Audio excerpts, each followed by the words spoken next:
Brasil, ele não tem cultura de prevenção contra tempo severo. Nos Estados Unidos, um radar, por exemplo, detecta a rotação numa nuvem e em segundos soam sirenes nas cidades. Aqui, a tempestade chega antes do alerta, destrói e depois vem o SMS.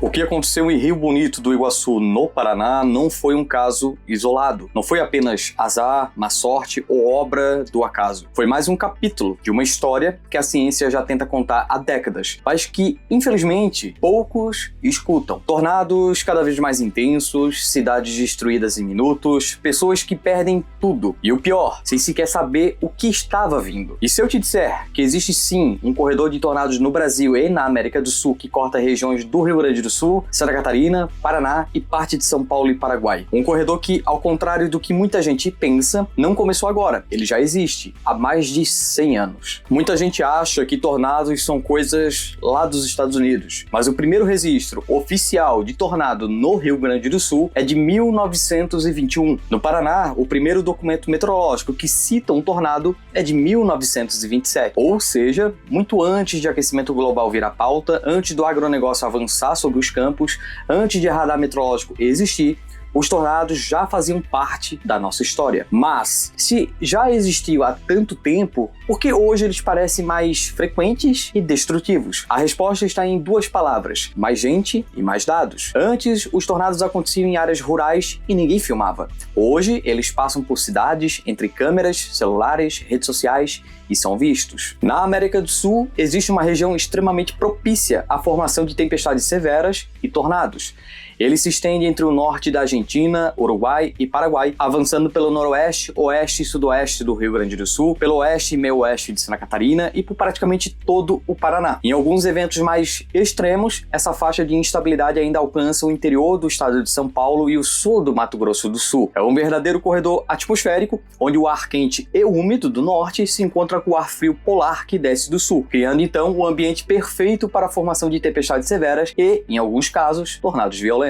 E por que ali, Rafa? Porque é exatamente onde se encontra uma das maiores fábricas de tempestades do planeta. Ar quente e úmido da Amazônia vindo do norte, ar quente e seco do Chaco paraguaio e ar frio vindo direto da Patagônia e ainda a Cordilheira dos Andes, que impede que esse ar escoe para oeste. Resultado, tudo se choca sobre nós. Mas para um tornado existir, não basta somente chuva forte e trovão. Ele nasce dentro de uma estrutura chamada supercélula, que é o tipo de tempestade mais perigosa que existe. E o que faz uma supercélula se formar? 3 ingredientes principais: muito calor e umidade perto do solo, que cria aquela sensação de abafamento, ar frio e seco em altitude, vindo da Argentina ou do Pacífico, e vento mudando de direção e velocidade com a altura, chamado cisalhamento de vento. Isso faz o ar girar de lado como um peão deitado. Quando esse ar em rotação é puxado para cima dentro da nuvem, ele fica de pé, e aí nasce o mesociclone, uma coluna giratória dentro da nuvem. E se esse giro encosta no chão, está formado o tornado. Isso não é teoria. Já vimos essa combinação explodir em várias cidades brasileiras. Olha só,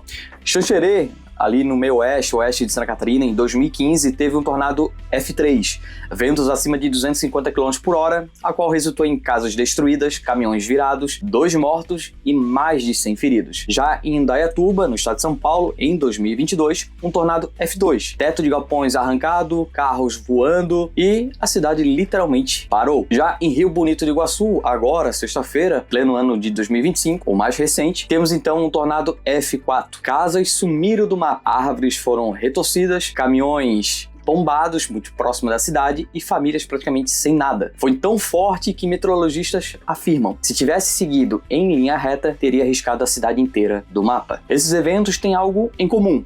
Todos aconteceram dentro dessa faixa de risco chamada Corredor de Tornados da América do Sul. E os dados mostram, desde 2015, o número de tornados documentados no Brasil aumentou significativamente. Não porque antes não existia, mas porque agora eles acontecem em cima de cidades, estradas, redes elétricas, redes sociais. E tudo vira imagem, vira dado, vira alerta, até fake news em alguns pontos, ainda principalmente na era da inteligência artificial. E se a ciência já entende como esses fenômenos se formam, por que ainda somos pegos de surpresa? A resposta é dura, crítica e alarmante. O Brasil, ele não tem cultura de prevenção contra tempo severo. por mais que nós, da Conexão Geoclima e outros meios de comunicação, tentem fazer o nosso melhor. Já lá nos Estados Unidos, um radar, por exemplo, detecta a rotação numa nuvem e em segundos soam sirenes nas cidades. Aqui, a tempestade chega antes do alerta, destrói e depois vem o SMS. Em muitos municípios, por exemplo, não existe plano de contingência, sirene de emergência, abrigo subterrâneo, treinamento para a população. Resultado, quando o tornado chega, as pessoas ficam sem saber se correm, se rezam, se filmam. Isso é falha de gestão, não da atmosfera. Sim, e não foi ontem. Na década de 1970, meteorologistas do Paraná e do Rio Grande do Sul já alertavam em artigos científicos. A região apresenta alto potencial para a formação de tornados devido à combinação do relevo, umidade e massas de ar contrastantes.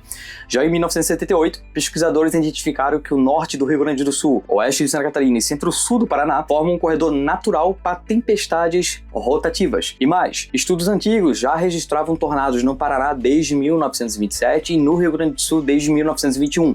Ou seja, não é modinha, não é invenção da internet e o problema sempre existiu. Só que agora tem muito mais gente, mais cidade, mais câmeras para registrar. Tornados e ciclones, qual é a diferença? Muita gente confunde. Esse ciclone está vindo e vai provocar outro tornado? Não é assim que funciona. O tornado é um fenômeno local, extremamente concentrado, que nasce da base de uma supercélula. Ele dura minutos, mas destrói o que estiver no caminho. O ciclone extratropical, ele é gigantesco, tem centenas de quilômetros e pode durar dias, provocando ventos sinóticos acima de 100 km por hora, mar agitado e chuva persistente. Eles não são a mesma coisa, mas pode acontecer no mesmo evento meteorológico como agora. Primeiro, a gente teve calor, umidade e o vento cortante que criam tempestades severas e os tornados. Já em seguida, a pressão cai rapidamente e o ciclone extratropical se forma, espalhando ventos fortes por áreas enormes, como aconteceu agora aqui pelo nosso litoral. Mas por que esse evento foi tão violento?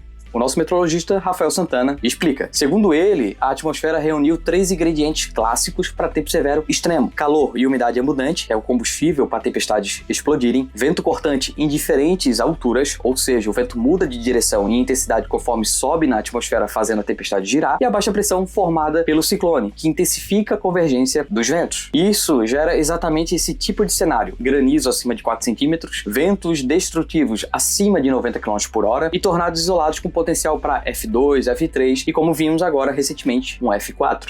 Mas, Rafa, como se proteger sem drama, mas com seriedade? Bom, ninguém controla a atmosfera, isso é fato, mas dá para controlar como a gente reage a ela. O que salva vidas de verdade? Abrigos subterrâneos ou cômodos internos sem janela, como por exemplo o banheiro. Evitar ficar em galpões metálicos, carro ou áreas abertas. Não tentar filmar o tornado perfeito, porque isso pode ser a última coisa que você vai conseguir fazer. E acompanhar meteorologistas, como por exemplo aqui na Conexão Geoclima, que leva esse conteúdo abrangente para todos vocês. Bom, nós da Conexão Geoclima fizemos o que a gente sempre faz, a gente alerta. Mais de 1 milhão de pessoas foram alcançadas em menos de 24 horas, conforme a gente vinha alertando. Hoje, são milhões e milhões de pessoas acompanhando, fechando aí quase 26 milhões neste mês de novembro. E isso mostra o peso da meteorologia feita com responsabilidade. Mas também mostra a outra face. Ainda tem muita gente que prefere acreditar no influencer do vento fraco do que nos sinais claros da atmosfera. E o preço disso, infelizmente, é pago por quem perde casa, família e história. Se você valoriza a previsão feita com seriedade, considere fazer parte do Membros de Ouro aqui da Conexão Geoclima. Lá a gente mostra mapa, horário, risco, acompanhamento ao vivo e sem corte. O link está disponível aqui na bio do nosso perfil. E para quem está enfrentando tudo isso e precisa sair para trabalhar no vento forte, frio e chuva, a parceira X3 UV está com 5% de desconto usando o cupom GEOCLIMA5. Proteção térmica, solar e conforto, do jeito que a gente confia e usa em campo e até aqui, ó, nas nossas gravações.